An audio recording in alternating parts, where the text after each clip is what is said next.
Today, I will walk you through the 2020 action-adventure fantasy film Monster Hunter, warning you that spoilers lie ahead.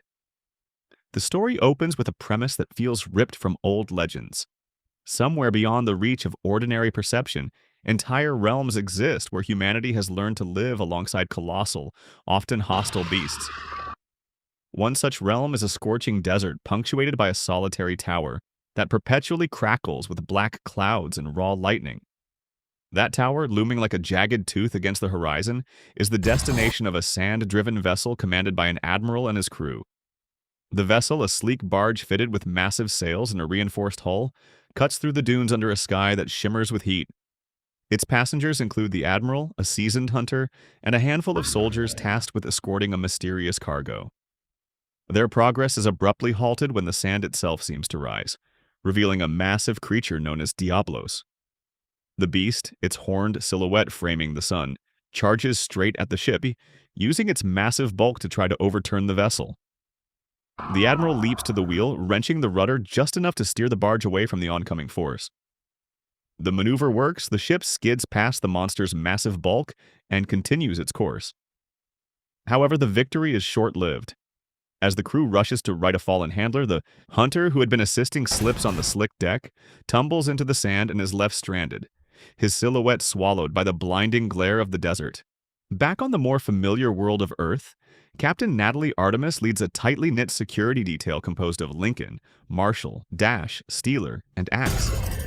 Their mission is to locate the missing squad that vanished in that same desert.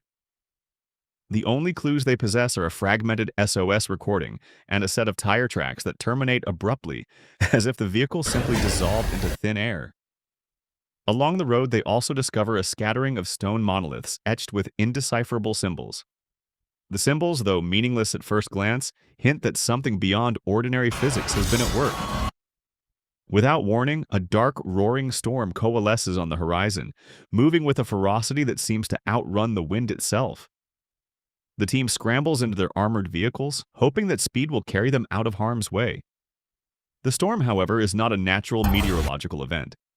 As it surges over the stone monoliths, lightning strikes each glyph, causing them to glow with an eerie blue light.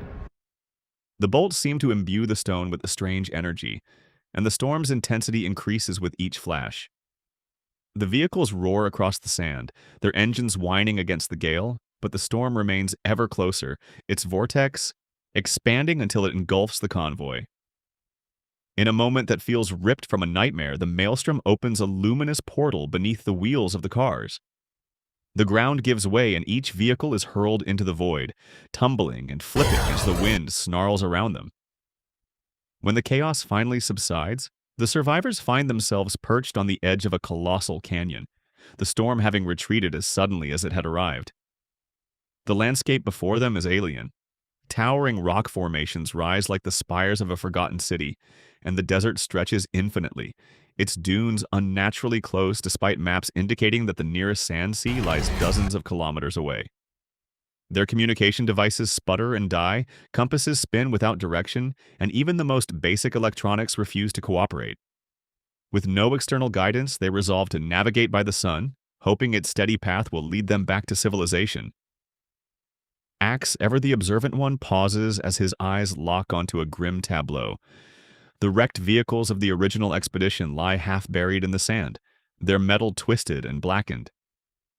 Near the wreckage are charred bodies, the flesh of the fallen soldiers fused to the earth in a way that no ordinary fire could produce. Shattered glass and melted sand litter the ground, evidence that something of extraordinary heat had struck. Empty casings litter the scene, indicating that the dead had fired in defense, but the lack of distinct footprints suggests that the predator left no trace on the surface. The team, already on edge, exchanges uneasy glances before slipping back into their cars and moving on, unaware that the lone hunter who had been left behind watches their passage through a makeshift spyglass perched on a nearby rock. Their journey is briefly halted when they stumble upon an enormous skeletal carcass, half buried in the dunes. The bones, colossal enough to eclipse a dinosaur, loom over the sand like a monument to an ancient terror. The sight prompts an uneasy silence. The hunter, concealed behind a ridge, takes a moment to notch an arrow, its shaft tipped with a faint chalk dust that seems intended as a warning rather than a weapon. He releases the arrow into the wind, and it lands with a soft thud in the sand near the soldiers. The snap of an arrow hitting the ground catches the attention of the squad, who instinctively raise their weapons. Before any shots can be fired, a deafening roar erupts from the shifting sand. Diablos, the same horned behemoth that had once threatened the admiral's vessel, bursts forth, its massive form trembling the earth. The monster charges straight at the convoy, its nostrils flaring as it inhales sand and spits it back in a whirlwind of grit. The soldiers unload their weapons, but the bullets ricochet harmlessly off the creature's thick hide. In a desperate bid to turn the tide, Steeler slams his vehicle into a nearby rock formation, hoping to disrupt the monster's momentum. The maneuver fails. Diablo swats the car aside as if it were a toy, crushing it under its weight. The impact sends Axe flying, his body broken by the sudden force. Steeler, barely escaping the crush, leaps onto the overturned Jeep and urges the remaining teammates to flee. The desert becomes a chaotic battlefield. Diablos, unimpeded by any projectile, barrels through the convoy, its massive hooves gouging deep trenches into the sand. The monster's tusks snag one of the cars, lifting it and hurling it across the dunes, the impact flinging Axe's comrades into a spray of sand and blood. Steeler, seeing no safe path forward, leaps onto a rock and fires a series of grenades at the beast. The explosives detonate against Diablos' armored hide, producing no visible damage but creating a temporary distraction that allows the others to retreat. In that narrow window, Hunter releases a special smoke arrow, its plume thickening the air and obscuring the monster's view. The squad, seizing the chance, darts toward a narrow cave entrance that opens like a mouth in the rock wall. The cave's opening is just wide enough for a human to squeeze through, but far too small for the massive beast. Diablo snarls at the entrance, its massive head slamming against the stone, but the narrow passage prevents it from following. Frustrated, the creature withdraws, the echo of its roars fading into the cavern's depths. Inside, the darkness is absolute, broken only by the faint glimmer of the hunter's remaining arrows and the dying light of the setting sun that filters through a crack in the ceiling. Dash, a nervous but capable fighter, begins to hyperventilate, his breaths ragged as the reality of their situation settles upon them. Artemis, taking command, attempts to rally her team, reminding them of their training and the need to stay disciplined. Her voice, steady despite the fear, offers a brief beacon of hope. That brief moment of resolve is violently interrupted when a new horror erupts from the shadows. A spider-like creature, its multiple legs skittering across the stone floor, lunges at Artemis, its mandibles poised to inject a potent venom. The monster's fangs penetrate her skin, delivering a paralytic toxin that freezes her muscles in place. The creature lifts the incapacitated captain, its body humming with a sickly green light as it prepares to retreat. The remaining soldiers open fire, their rifles cracking the silence, but the creature slips away into the cavern's darker recesses. Marshall and Lincoln rush to Artemis's side, performing CPR in a frantic attempt to reverse the paralysis. Their efforts are futile. Her pulse fades, her eyes glazing over as the toxin spreads. Panic bubbles among the group as night falls and the threat of more spider-like beasts, known as Nersilus, looming beyond the faint light becomes palpable. Assuming Artemis has succumbed, Lincoln, Marshall, and Dash decide to abandon the cave, dragging the motionless captain with them as they scramble back toward their vehicles. Their retreat is anything but smooth. As they push through the narrow passage, a sudden roar echoes through the cavern, and a Nersilla darts from the shadows, its 8 legs moving with uncanny speed. Archer's arrows, still in his quiver, are loosed toward the creature, each tipped with an explosive charge designed to burst upon impact. The arrows find their mark, but the explosion merely startles the beast, which retaliates by launching itself at the fleeing soldiers. In the chaos, Marshall is snatched by the creature's massive pincers and hoisted into the darkness, his screams swallowed by the cavern walls. The remaining trio, burdened by fear and the weight of their fallen comrade, scramble toward the cave's mouth, their footsteps echoing over the stone. Unbeknownst to them, Artemis awakens within the cavern, her mind hazy and her body trembling from the venom's after-effects. She hears the distant clamor of battle, the clashing of metal, and the guttural snarls of unseen monsters. Weakness pulls her back toward oblivion, only for a Nursilla to strike again, this time pinning her to a wall with a crushing grip. The venom courses through her veins, rendering her vision a blur. When consciousness finally returns, she discovers herself ensnared within a silken cocoon deep inside the nest of the spider-like creatures. The cocoon's fibers are thin enough that she can tear through them with her bare hands, and she forces her way out, coughing up sand and blood. She emerges into a macabre gallery of skeletal remains and elongated cocoons, each containing the limp bodies of her teammates. The sight is almost too much to bear, but Artemis forces herself to focus. She locates a battered field pouch belonging to one of the fallen soldiers. Inside, she finds 2 flares, a portable oxygen canister, and a handful of ammunition. With a flare in one hand, she lights the wick, the flame sputtering to life and casting a wavering glow across the web-laden hallway. The light reveals that Lincoln, who has been limping ahead, is clutching his arm. His shirt is soaked in blood, and a strange, pale substance oozes from the wound. He has unknowingly become a host for a clutch of hatching eggs, the embryos of the Nursillas breaking through his skin. As he staggers forward, the next creature lurches from the shadows, its glowing, fangs aiming for his throat. Artemis thrusts the flare toward the beast, the sudden blaze forcing it to recoil, buying her and Lincoln precious seconds. Suddenly, the wounded Lincoln's condition deteriorates. The eggs burst, releasing misty tendrils that latch onto his torso. The creature seizes him, dragging him deeper into the nest. Artemis, realizing that a simple flare will not suffice, grabs the oxygen canister and attaches it to the flare, creating a roaring inferno that engulfs the immediate vicinity. The fire spreads rapidly, licking at the webs and the eggs, consuming the nest in a torrent of flames. The heat forces several Nurtillas to flee, their shrieks echoing through the cavern as they scramble for safety. Artemis, now covered in soot and sweat, pushes forward toward what appears to be an exit, a narrow fissure leading up to the surface. She climbs the slick rock face, the wind howling above as if warning her to turn back. Just as she feels the cool rush of fresh air, a Nurtilla lunges from a hidden crevice, its clawed foot catching her ankle and pulling her back into the darkness. Reacting instinctively, she pulls the salvaged bullets from the pouch, shoving them into the blaze. The ammunition detonates in a series of bright explosions, propelling her upward and freeing her leg. The sudden burst of fire ricochets through the cavern, sending shards of stone and splinters of web flying in all directions. Emerging onto a plateau bathed in the pale light of a waning moon, Artemis catches her breath. The landscape is a warped mirror of the desert she left, dunes that sparkle with a metallic sheen, towering spires of stone that pulse with a faint inner glow, and, in the distance, the obsidian tower that has been the focal point of so many myths. She can see the wrecked sand ship of the admiral far on the horizon, its sails torn but still standing against the wind. Near that tower, faint silhouettes move, a group of hunters, their weapons drawn, their faces hardened by battle.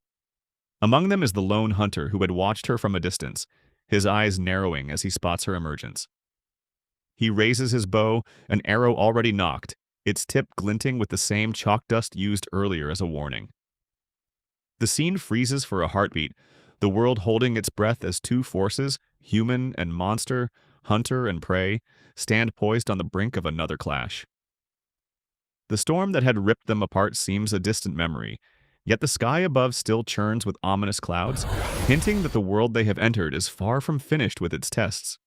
As the wind whispers through the shattered dunes, the story of Monster Hunter continues, unfolding with each step, each arrow, each heartbeat, into a tale where survival hinges on the thin line between courage and desperation, where ancient beasts and human resolve intersect in a landscape that defies imagination. When the first light of dawn flushed over the jagged rim of the cavern, the world beyond the darkness seemed to open in a blaze of gold. The glare was so fierce that the Nursillas, those pale-skinned, spindly stalkers who had pursued her through the night, were forced to retreat, their limbs trembling in the sudden heat. She forced herself out of the cave, the cool breath of the night still clinging to her throat, and felt the sting of the sand beneath her boots as the sun stretched its fingers across the barren expanse. For a moment she simply stood there, eyes wide, heart hammering in her chest. A peculiar crawling sensation roiled under her skin, as if 1,000 invisible insects were marching across her limbs. Panic surged, and she realized the source. a deep gash in her left ankle, the wound from which a thin line of blood had begun to seep into the sand. Near the mouth of the cavern lay a spent bullet, its copper case half buried in grit. With trembling hands, she pried the shell open, spilling the black powder onto the ragged flesh. She struck two jagged rocks together, coaxing a tiny spark that flared into a brief, fierce fire. The powder ignited, searing the wound shut with a hiss of heat that made her gasp. The cauterization was brutal, but the pain dulled quickly, replaced by a throbbing ache that whispered of survival. She turned her gaze toward the horizon. Beyond the dunes stretched an endless sea of ochre, broken only by the low silhouette of a storm that had thrown her onto this alien shore. The gathering clouds were a dark swath on the sky, their edges tinged with violet, promising rain and perhaps a way back to the world she had left behind. Yet the storm was distant, a promise she could not yet reach. A thought sparked in her mind. Perhaps the storm was the key to her return. Before she could test the idea, she crouched and tossed a small stone into the sand, watching it sink and disappear. The ground trembled, and from the shifting dunes rose a pair of Diablos, massive beast-like creatures with leathery wings and snarling mouths. They let out a terrible roar that shook the very air, then turned and fled, spooked by the sudden movement and unable to locate her. Their brief appearance confirmed that the desert was far from empty. It teemed with predators that prowled the dunes. She pressed on, the rocky outcrop ahead offering a better view of the surroundings. As she climbed, a glint caught her eye. A twisted wreck of a ship, its timbers broken and half buried, its hull cracked open like a wounded animal. She quickened her pace, hoping the wreck might conceal fresh water or supplies. The interior was a cavern of splintered wood and tangled rope, the scent of salt and decay mingling with the dry desert air. At that moment, a figure lunged from the shadows behind her. Hunter, a gaunt man with sun-blackened skin, his eyes sharp as a hawk's, slammed his weight into her back. Instinctively, she twisted, elbow striking his ribs, and the two collided in a flurry of fists and knives. Both moved with a lethal grace, their bodies a blur of motion, each anticipating the other's next strike. She managed to thrust his own blade into his shoulder, feeling the grim satisfaction of metal biting flesh. Yet Hunter's grip was ironclad. He twisted, leveraging his weight to pin her, and before long her wrists were bound with coarse rope. He dragged her toward a shallow cave, his breath ragged, the knowledge that night would soon bring the spiders out again pressing him onward. The cave was low and damp, the walls slick with mineral deposits that glimmered faintly in the dim light.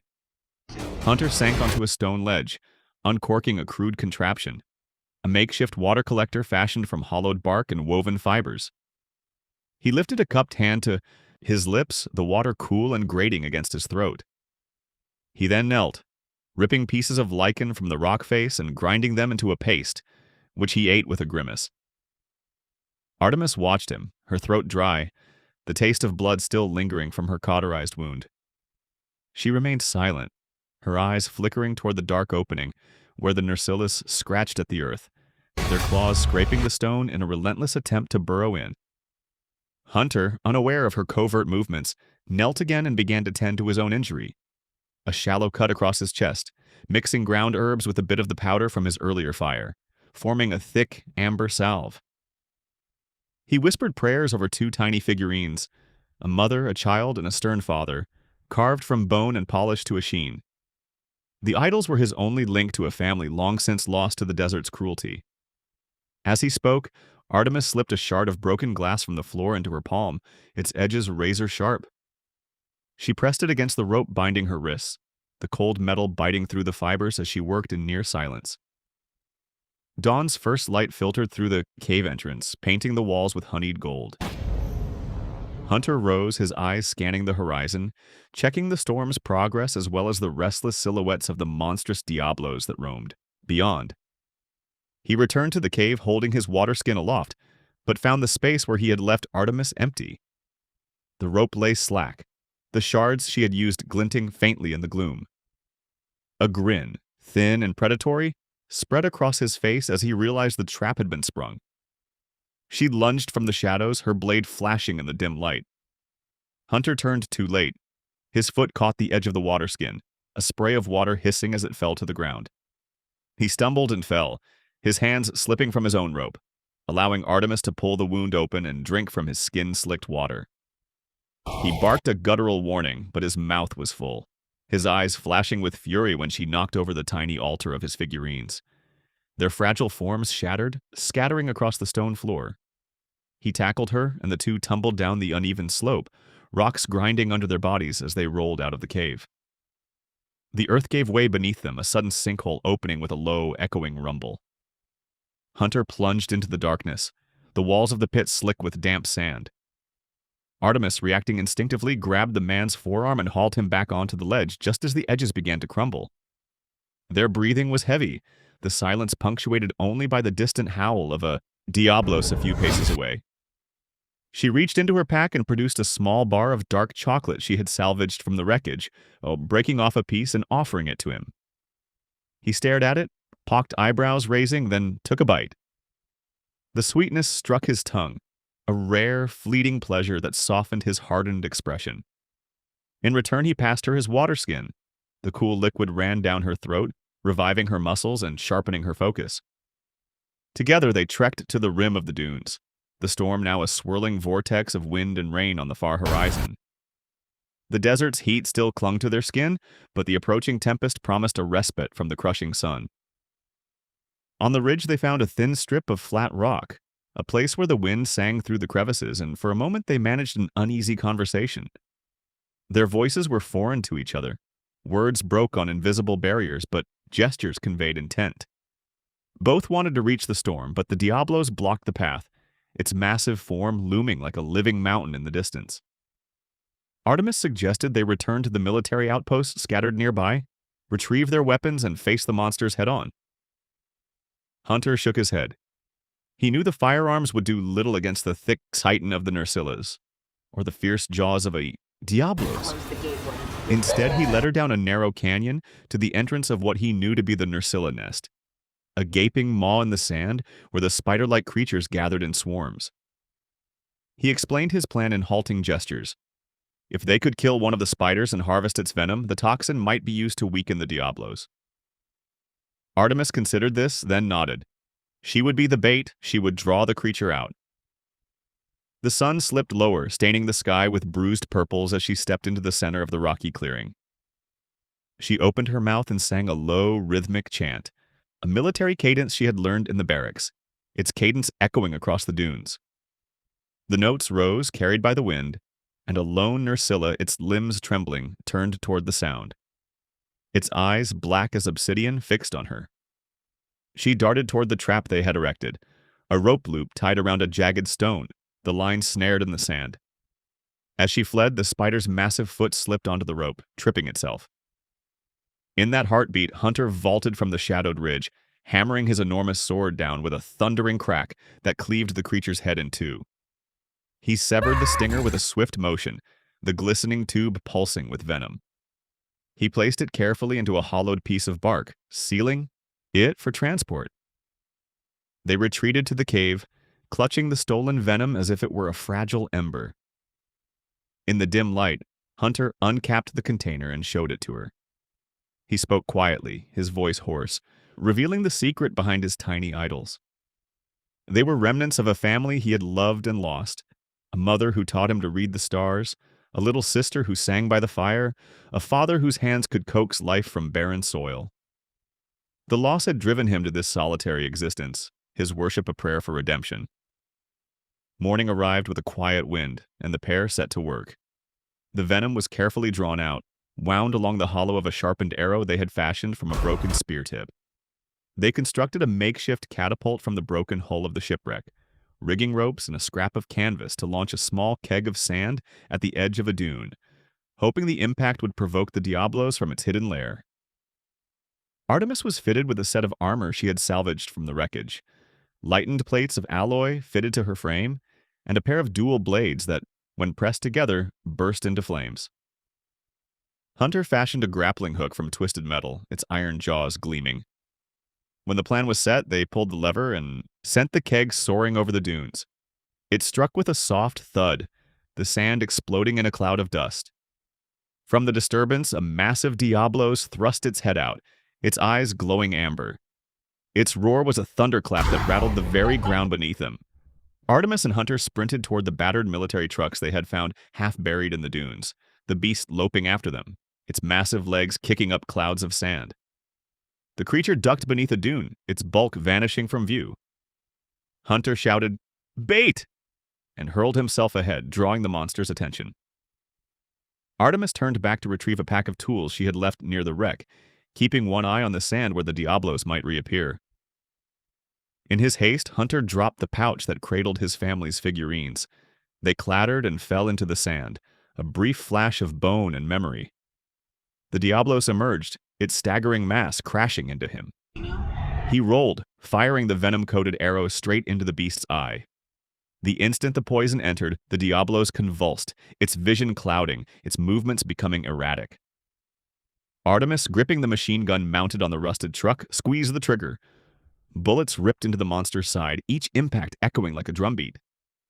The venom took hold, and the creature's breathing grew ragged, its massive chest heaving. Yet the bullets alone could not fell. The beast reared, knocking the truck over, sending twisted metal clattering. The Diablos lunged, the ground shaking under its weight. Hunter seized the moment, leaping onto the creature's back, driving his sword deep into the thick hide along the spine. The monster thrashed, shaking him like a rag doll. He was thrown off, landing hard against another overturned vehicle, his breath knocked out of him. Artemis, seeing the chance, launched her fire-lit dual blades at the monster's head. They locked onto the creature's crown, and with a swift tug, she drew herself upward, the blades acting as a makeshift grapple. The Diablos disoriented, pivoted, and Artemis used the momentum to swing onto its back, planting her sword into the creature's chest, near the heart.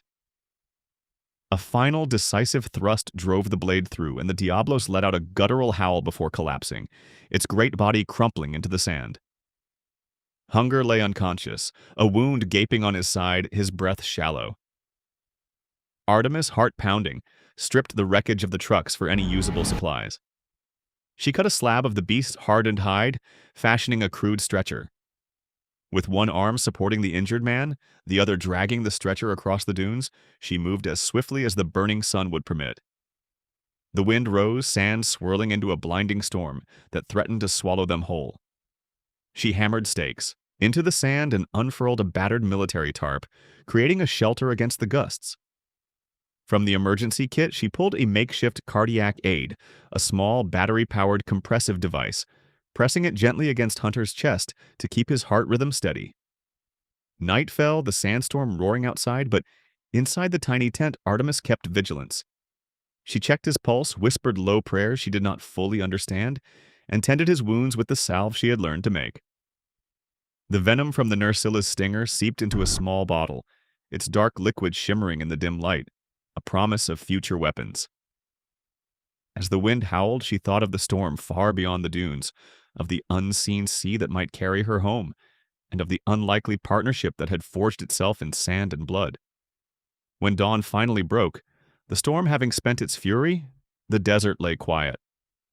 The sand was smooth, the dunes reshaped, and the horizon gleamed with a soft, pale light. Artemis lifted the stretcher, hoisting Hunter's limp form onto the back of one of the surviving trucks. She strapped a makeshift harness to his chest, securing it with rope. With a final glance at the wounded Diablos, its massive carcass half buried, its hide glistening with the last of the venom, she turned her eyes toward the distant storm where the clouds churned, black and inviting. The road ahead was fraught with danger, but the two of them, bound by necessity and a fragile trust, moved forward, each step a promise that the desert would not be their tomb. Their weapons, an arrow slick with spider venom, a pair of flaming blades, a grappling hook, and a battered machine gun, were simple tools, yet they carried the weight of survival, of redemption, and of a hope that somewhere beyond the dunes, a path home still waited. The sandstorm finally raged out, leaving a sea of fine grit that swallowed the two travelers whole. Their canvas tent, half buried in the dunes, was the only thing that kept them from being suffocated. When the wind died, they emerged, coughing and blinking, and the shelter's sturdy canvas gave them a foothold that let them pull themselves free of the soft, choking sand. Their first steps away from the wreckage felt like a triumph. Each footfall sank less into the powdery floor than the last. They trekked for what seemed an endless stretch of scorching plain, before the horizon opened into a strip of green-blue water framed by palms and thick, low-lying brush.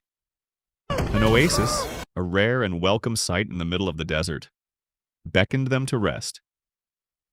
Artemis dropped her pack, and Hunter spread his cloak on the sand, letting the shade curl over them like a cool veil. The water's edge was already alive. Small, turtle-shaped creatures with domed shells and gentle eyes bobbed lazily among the reeds. "Those are Apsiros," Hunter said, pointing with a finger stained by sun-dried dust. "Herbivores harmless. No need to worry about them." Artemis smiled, kneeling to sip the clear water, the sweet coolness slipping down her Do you have throat. any idea what those markers? The moment she lifted the cup, the surface rippled violently. A serpentine head thrust upward, eyes black as night, rows of needle-sharp teeth glinting in the sun. A cephalos, a monster that rose from the water to drag unsuspecting prey beneath, lunged at her. Hunter reacted instantly. With one smooth arc, his sword sang through the air, cleaving the creature's head from its body. The beast's corpse fell with a splash that sent a plume of water over the shoreline. Artemis helped him roll the carcass onto the sand, and together they built a small fire, roasting the meat until the scent of smoked flesh mingled with the desert breeze. Dusk settled over the oasis, painting the sky in shades of amber and violet. They ate in companionable silence, the crackling fire the only sound. Suddenly, a flash of orange erupted on the horizon, a towering beacon of flame that roared across the water's surface. The fire was not from their own blaze. A massive, winged creature shot into the sky, its wings spanning the width of the oasis, its nostrils exhaling torrents of fire. Rathalos, a formidable wyvern, descended with a deafening roar that sent birds scattering from the trees. The Apsiros, terrified, surged forward in a panicked stampede, their shell-covered bodies tumbling over one another as they fled the looming predator. Artemis's footing slipped amid the chaos. She landed hard on the sand, half buried. For a split second, she thought the mass of fleeing creatures would crush her. This is a fish. Just then, a figure appeared ahead of the stampede, sword ignited with roaring flame, standing like a wall of fire between her and the onrushing Apsiros. It was the admiral, his armor glittering, his blade a living blaze that sang with each swing. He swung the flaming sword in sweeping arcs, forcing the terrified Apsiros back and carving a safe path through the turmoil. Artemis scrambled to her feet, feeling a surge of adrenaline. She drew the twin blades she kept at her side, igniting the edges with a flick of her wrist, mirroring the admiral's technique. Together they pushed forward until the ground beneath them leveled, and the wyvern, momentarily distracted by the commotion, turned its fiery gaze toward the trio. Hunter slipped toward the cliff's edge, his eyes scanning the descent. A sudden rush of wind threatened to hurl him over the precipice. He clutched the jagged rock as a rope, frayed and swinging, yanked him back. From the rope dangled a lean figure, Handler, who lunged, catching Hunter's arm and pulling him away from the brink. "Don't," Handler hissed, his voice barely audible over the crackling fire and the wyvern's guttural growls. When the Apsiros finally scattered into the scrub, Artemis turned to thank the admiral. He stepped forward, his expression unreadable. Then, in a voice surprisingly smooth and perfectly English, he spoke, "You're welcome." Before she could utter a reply, his fist connected with her jaw, the impact knocking her unconscious. She awoke to the dim, metallic clang of chains. The world around her was a cramped wooden cage, the slats painted a weathered gray. An iron door creaked open to reveal a bustling deck on a massive ship, its crew, clad in uniforms bearing the admiral's insignia, watching her with a mixture of curiosity and caution. The admiral's voice floated over the deck. "We'll keep you here until we can decide what to do." Hunter, his face drawn with guilt, approached the ship's gangway. He tried to plead with the crew, his hands shaking, but the captain's eyes remained firm. "We can't risk her remaining here," he muttered, turning away. He lingered only long enough to give Artemis a look that said, "I'm sorry," before he vanished back into the haze of the vessel. Trapped, Artemis paced the narrow floor, her eyes landing on a small hatch set into the wooden planking. She crouched, feeling the cool metal of the lock with her fingertips. With a hard push, she leveraged the bench she had spotted nearby, snapping the lock apart with a satisfying crack. The latch gave way and the hatch swung open, spilling a thin shaft of moonlight across the cramped space. She slipped out, feet silent on the deck, and made her way toward the galley where the ship's cook, an agile, feline-like palico, was tending a bubbling pot. She slipped a hand toward the gleaming knives hanging above the stove, hoping to arm herself. The palico turned sharply, eyes narrowed, his claws flexed. No. He blocked her reach, his tail flicking in warning. Just then the ship's bell rang. The admiral's crew gathered on deck, and through the clamor a familiar voice called, "Artemis, we have a chance to get you out." The admiral himself stepped forward, his hand extended. "There's been a misunderstanding," he said, his tone softer than before. He slipped his cuffs from around her wrists, the metal clanking to the deck. "You're free now." He then explained why he had taken her.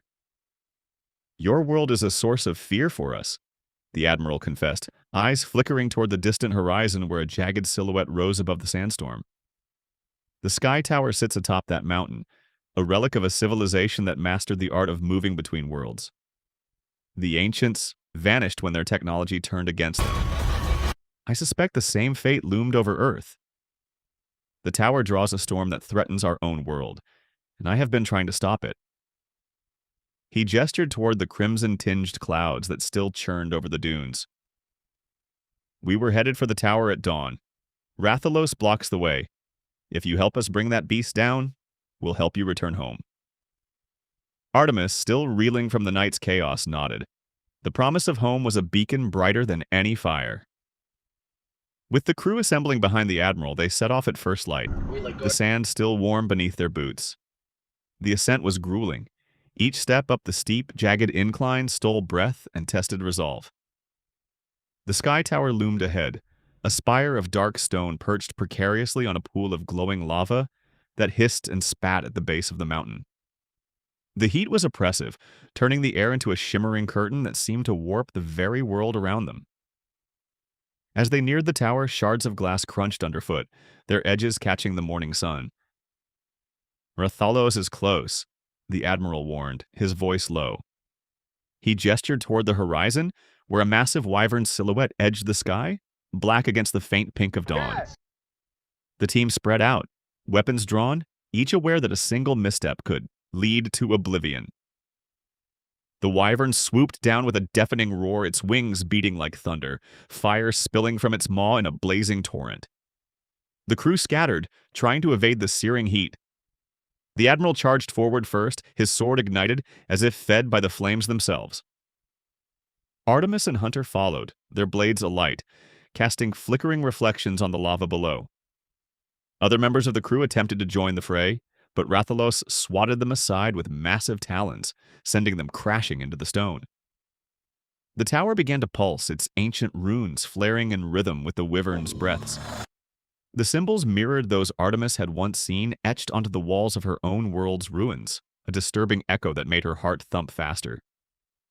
They landed a few blows, the heat of their weapons scorching Rathalos' scaly hide, but the damage was insufficient. The wyvern reared, belching another wave of fire that forced the team to retreat a few meters. Rathalos lunged, aiming a swipe at Artemis. She dodged, the wind from the blast tugging at her cloak, and sprinted toward the cliff's edge. The wyvern's tail whipped behind her, a blur of red and orange. With no other options, she vaulted over the precipice, her body hurtling through the air before falling, only to plunge through a shimmering portal that opened in the void, spitting her out, into familiar terrain. She hit the ground hard, the world around her a blur of green and brown. An armored rescue team swarmed her, their uniforms stamped with insignia she vaguely recognized from her own unit. "We've been looking for you," a sergeant declared, hoisting her onto a stretcher. The team rushed to a waiting aircraft, the rotors slicing the night air. They barely cleared the desert when the sky ignited once more. Rathalos, still hungry for vengeance, cracked through the clouds, its massive form blotting out the moon. The wyvern slammed into the plane, metal shrieking as it tore through wings and fuselage. The aircraft spiraled into a desperate nosedive, its engines sputtering and dying as flames licked the cabin. The wreckage crashed in a field of twisted metal and flaming debris. Screams filled the air and shards of wood and steel rained down like lethal snow. Artemis's eyes scanned the carnage, spotting two intact flares lying among the ruins. She snatched them, feeling their weight against her palm, and sprinted toward the beast that still hovered above the smoldering wreckage. Rathalos roared, lunging to crush her with talons that could shatter stone. Quick as a flash, Artemis hurled one of the flares, its bright tail trailing behind like a comet. The flare struck the wyvern's wing, embedding itself in the flesh. The creature shrieked, its eye catching the flicker. Seizing the moment, Artemis lunged, a rusted grappling hook from the plane's emergency kit clamped onto the beast's exposed shoulder. She felt the metal bite into scale, the rope pulling her down as a torrent of flame threatened to incinerate her. In a desperate gamble, she twisted the flare, igniting it with a spark from her own burned hand. The blaze leapt into Rathalos's gaping maw, crackling as it licked the inside of the creature's throat. The wyvern convulsed, coughing out the flaming projectile, but the damage was still not enough to end its life. From the wreckage, Hunter appeared, his bow strung and his quiver bristling with explosive arrows. He fired a volley, each shaft whistling through the night. One arrow struck the wound left by the flare, landing a direct hit in the wyvern's exposed flesh. The arrow detonated, a burst of fire and shrapnel shattering Rathalos's sternum, sending a spray of blood and molten lava across the scorched earth. The beast's colossal head tipped back, eyes bulging before it finally collapsed, its massive body crashing into the sand with an earth-shaking thud. The night fell silent, the once roaring wind now a mournful whisper. The admiral, his armor scarred with soot and ash, stepped from the shadows of the wreckage, his sword still glowing faintly. "We could not allow the monsters to destroy your world," he said, his voice softer than the clang of metal. He gestured toward the fragmented sky where a new portal, unstable and pulsating, opened above the crater that housed the sky tower. At its center hovered a sleek black creature with crimson eyes, Gore Magala, a predator of unimaginable ferocity. Artemis felt the pull of destiny tighten around her. The tower's dark energy seeped into the air, its pulses matching the rhythm of an ancient heartbeat she recognized from before. "We have to finish this," she said, her voice steady despite the exhaustion that clung to every muscle. "If we don't, the cycle will never end." Together, Artemis, Hunter, the admiral, and even the Palico, who had survived the chaos by leaping onto a stray piece of debris, charged toward the tower. The crackling portal threatened to swallow them whole, but they pressed on, swords and arrows at the ready. The sky above swirled with black clouds coiling around the tower's spire, and the clamor of battle rose as they engaged Gore Magala, the beast's vicious claws slashing against armor and flesh alike. The fight was a blur of flame, steel, and raw determination. Artemis swung her twin blades, their edges singing with fire as she parried the monster's snarling jaws. Hunter's arrows whistled, each impact erupting in bursts of flame that seared the creature's hide. The admiral cleaved through waves of smaller, summoned whelps that emerged from the portal, his sword carving arcs of light in the darkness. The Palico darted between limbs, delivering swift, precise bites that forced Gore Magala to stagger. Amid the turmoil, a figure cloaked in shadow watched from the tower's highest balcony. The stranger's eyes glinted, reflecting the chaos below, but he made no move, merely observing as the battle unfolded. Finally, with a coordinated strike, Artemis plunged her blades into the beast's throat, while Hunter's final explosive arrow lodged deep into its chest, detonating and sending a shock wave that tore through the portal's heart. The tower trembled, ancient stones cracking as its power waned. With a last blood-curdling scream, Gore Magala collapsed, its dark form dissolving into ash that floated away on the wind. The portal flickered, its unstable energy sputtering before sealing shut, leaving the sky clear for the first time since the storm had arrived. The tower crumbled, its ancient machinery grinding to a halt, and the sandstorm that had long haunted the desert fell silent, the wind dying on the horizon. The exhausted group stood amid the ruins, the sunrise painting the desert in soft gold. Artemis looked at her companions, Hunter still breathing heavily. The admiral, his armor dulled but his eyes still fierce. The Palico perched proudly on a broken column. Each bore the marks of battle, but they shared a quiet triumph. "The world is safe, for the world is now," the admiral said, his voice low, the weight of centuries of fear lifting from his shoulders. We have closed the gate. The tower's influence is gone. Artemis nodded, feeling the pull of her own world tugging at the edges of her mind. She glanced back toward the desert, at the place where the sandstorm had once raged, now calm and still. "Thank you," she whispered, not just to the admiral but to everyone who had fought alongside her. With that, a portal shimmered briefly at the far edge of the ruins, a thin veil of light awaiting her. She stepped through, feeling the familiar pull of home wrap around her like a warm blanket. As she emerged under a sky she knew, the desert fell behind her, its secrets sealed beneath the sand, the sky tower reduced to rubble and the memory of the battle etched into the hearts of those who had survived. She turned once, catching a glimpse of the admiral's silhouette against the rising sun, his sword sheathed, his gaze fixed on the horizon. In that moment, Artemis knew that while her journey back to her world was over, the bond forged in fire and sand would endure. A reminder that even across worlds, courage and cooperation could topple the most ancient of towers,